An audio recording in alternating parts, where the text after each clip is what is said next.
Being a road isn't really all that glamorous of a position to have on this earth. That being said, we roads don't really care too much about being all that glamorous.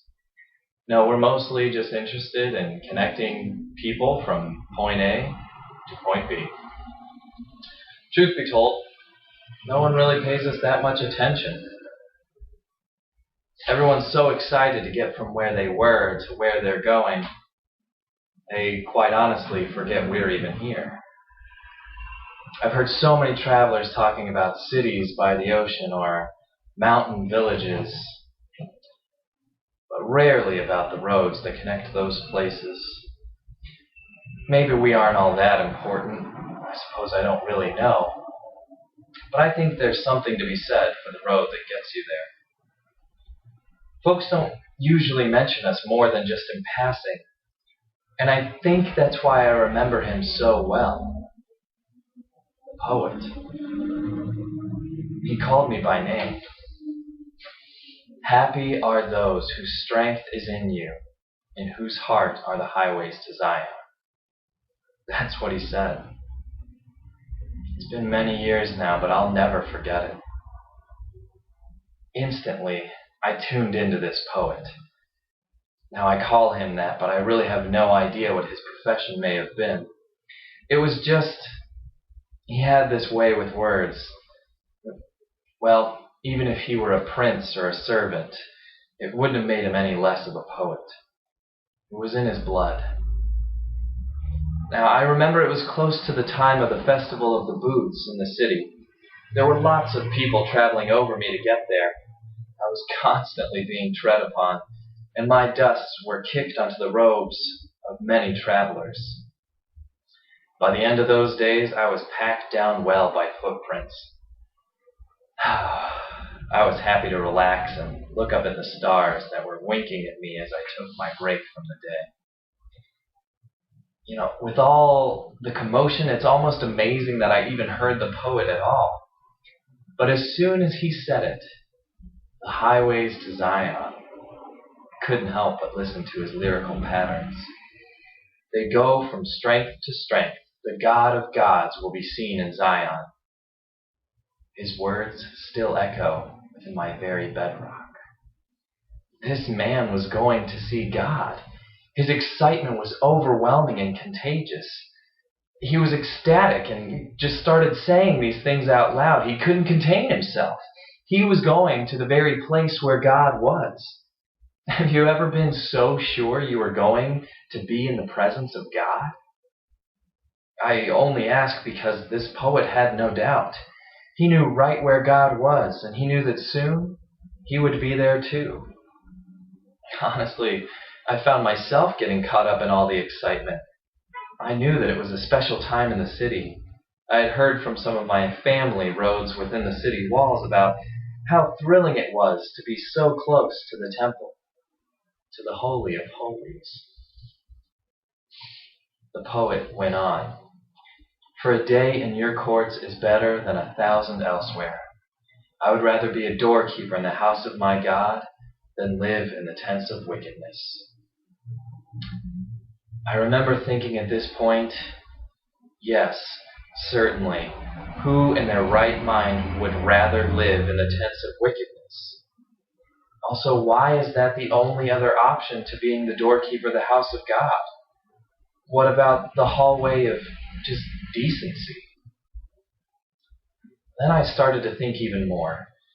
Now, here you must forgive me, for we roads are not known for our wisdom or our philosophical prowess, but still, I wondered, if this man was so excited to be in the very presence of God, why not stay there? Why would one ever choose to separate themselves from God? The man then appeared to me as a poet, but if he was to come and go in the presence of God, then perhaps he was not a prophet. In fact, his words here gave me pause for concern. Did all of these people believe just as this man did? Were these hordes that walked along my back all traveling to Zion to catch a glimpse of God? would they ever return home? Because really, isn't that where your soul longs to be? At one with the Creator? Now, I consider myself to be pretty lucky. I've seen a lot of things throughout my time here on this earth. My face gazes down on the city below me, and travelers have kicked snow off the mountains onto my back, and my arms stretch across the plains. Sometimes I'm hidden in the morning mist from a nearby lake, and I feel like I'm playing hide and seek with the sky. At night, the stars do shine, and I can hear the crash of the ocean waves in the distance. I've seen every single sunrise. Each new day has burst forth across my face. And I get to see rainbows too. One landed on me once. That was really something. I know everyone knows that God is in the temple, but in my own way, I kind of feel like I get to see God every day. And when I thought about that, I understood the poet's yearning to be in the presence of God. Because really, when you're there, when you see God, you know that God sees you too. Have you ever felt that way? That God really sees you? Anyway, time passes quickly for us Rhodes. It wasn't long before the poet went into the city, and I could hear him no more. Truth be told, I worry about him. Even today. It wasn't long after I heard the poet that I felt a rumbling. My back was broken by advancing military rows. I remember they marched on Zion. They thrust their swords into the walls where God lived. They threw their torches through the windows into God's house. They left God's city, God's temple, God's place here on earth in ruins. I know the poet wasn't still in the city. I remember him leaving before the war came. But I wonder now what kind of war grips that man. I wonder if his poetic words can offer him solace. If Zion is gone,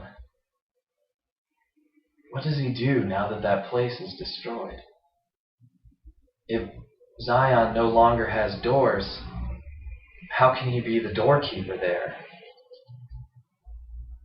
If someone destroys your Zion, where do you find your God?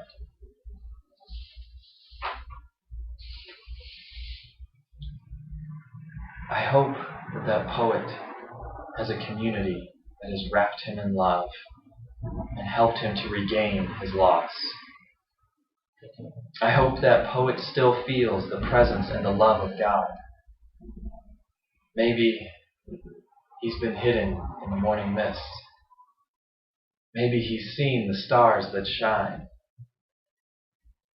Even if it's not in the Zion that he knows and loves, it's my prayer that that poet comes to find God again and comes to know God's love.